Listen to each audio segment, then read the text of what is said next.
E ben o que veu dicindo o señor alcalde, e vamos, é que as mentiras foi unha tras outra. Ele e o señor Laje dedicaronse a mentir e a noia de forma sistemática.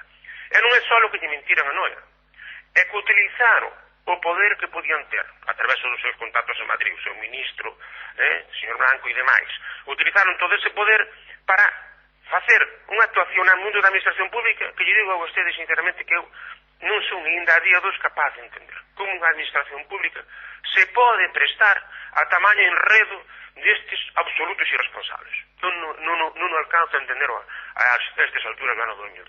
O señor minteu, mas os seus amigos mintiron e non é por sistema. Non acaba, claro, o mentireiro ao final vai caendo, non está caendo, non me entende vostede. Ora, sin querer, porque non se deu conta que se escapou esa, sin querer o mentireiro, pois está caendo, non me entende vostede. A verdade é que, bueno, que en principio eso, o tema é bastante delicado, dende logo, bastante grave, o sea, que si efectivamente ese proxecto non se viu e le van dicindo na prensa de que está, de que sí, que tal, que isto vai para adiante, que isto vai para...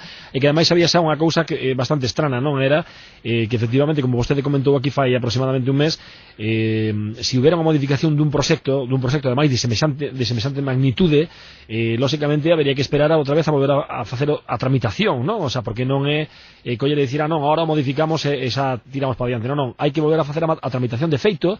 Unha das cousas que na anterior legislatura, que seguro que vostede lembra, ocurriu cando se estaba facendo unha obra no centro de Noria, na Porta da Vila, pois era eso, non, que se fixeran modificacións desa obra sin haber pasado por pleno para facer a tramitación desas modificacións, se non me lembro mal, non?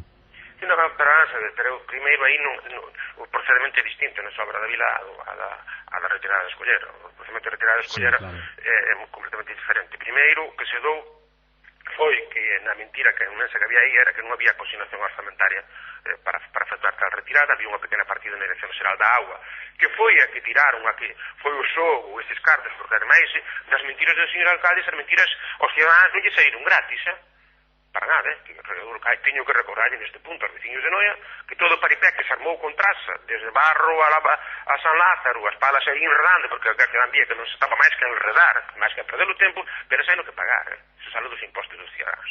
Por tanto, a película do señor alcalde non é gratis, entende vostede? E segundo, é evidente que un proxecto desa magnitude, cando a modificación é tan sustancial como a que di o señor alcalde, non cabe máis que facer unha hai que facer un novo trámite, cando menos a avaliación de impacto ambiental. Non me entende vostede? Pero non tiña nada que ver eso coa retirada de toda a Escolleira. Non tiña nada que ver. Por tanto, a norma é moi claro ao respecto.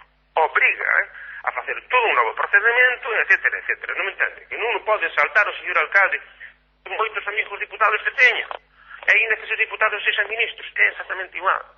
Non me entende vostede? É igual. Pero había que seguir co engano e agora vese claro que se cae por si mesmo, non? Que se cae por si mesmo. Sí. Bueno. Pois a verdade é que eso, que a ver como se desarrollan os acontecementos. Agora mesmo o que sí que está claro é que no pleno o BNG e o Partido Popular deixaron esa postura de que o que queren é facer outro proxecto non de logo a retirada da Escolleira.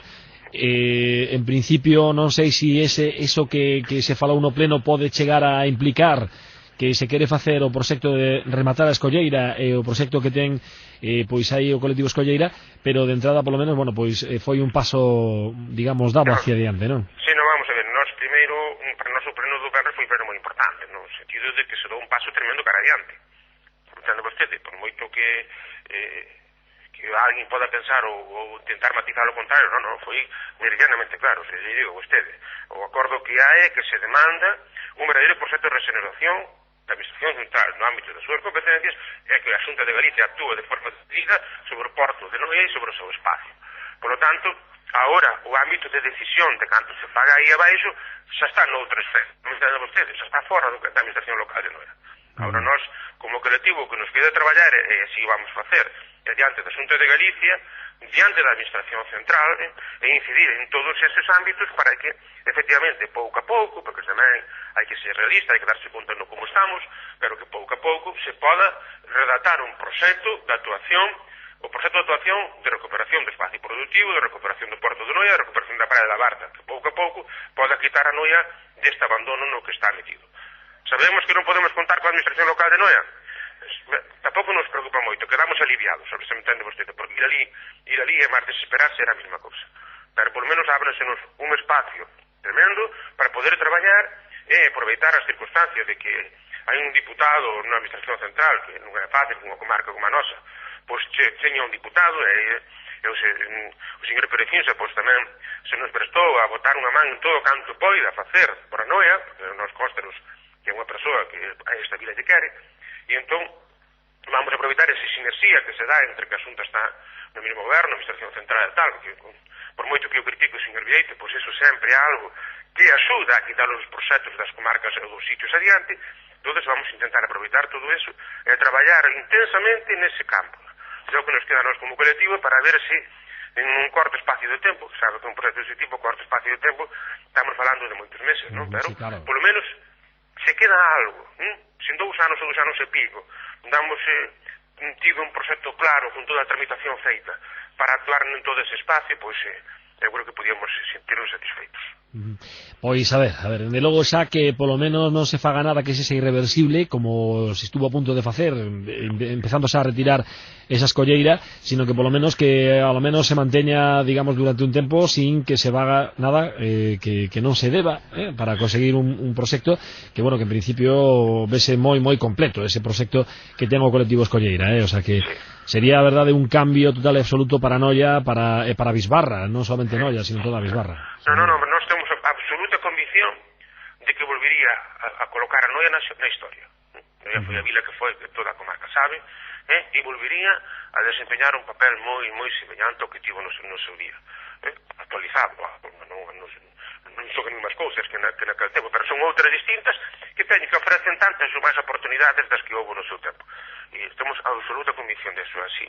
E por eso, pues, estamos intentando, como se eso, pues, que encontremos por diante para que razonen un pouco, para que pensen un pouco que aquí temos o futuro nas mans, témolo nas mans, e non o podemos desperdiciar, porque xa se está vendo ben claro o que pasa hoxe en día, os que cando un aproveita as súas oportunidades, as cousas positivas que ten, despois veñen torcidas e xa se ve como quedamos, non me entende vostede? Sí. Por tanto, Noia non pode perder esa oportunidade baixo ningún concepto, aínda que teña unha na frente do Concello, pois, tanta irresponsabilidade, pois, aínda que pase eso, as outras administracións tamén teñen a súa responsabilidade e agora mesmo están nas súas mans, tanto na Xunta como na administración central. Agora, neste momento que digo a vostede, 27 de febreiro do ano 2012, o que corre abaixo está nas mans desas dúas administracións. Estamos convencidos de que coa axuda que contamos, ou esperamos conseguir unha cousa importante para ir para baixo. A ver, ogará que sí, que se o mellor, dende logo, para Noia, para a súa Bisbarra tamén, porque dende logo é influinte, non? O sea, ter unha zona que sexa potente para todos, non? O sea, que canto máis mellor. Sí, totalmente. Bueno, pois, señor Castro, de verdade, moitísimas gracias por atender a chamada como sempre.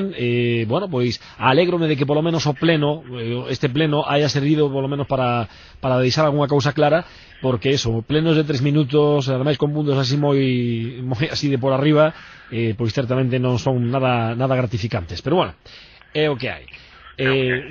Tanto. Señor Castro, moitísimas gracias, como sempre, estamos pendentes, vale? Moitas gracias a vostedes, se sabe que estamos ao seu dispor. Igualmente, unha aperta, moitísimas gracias.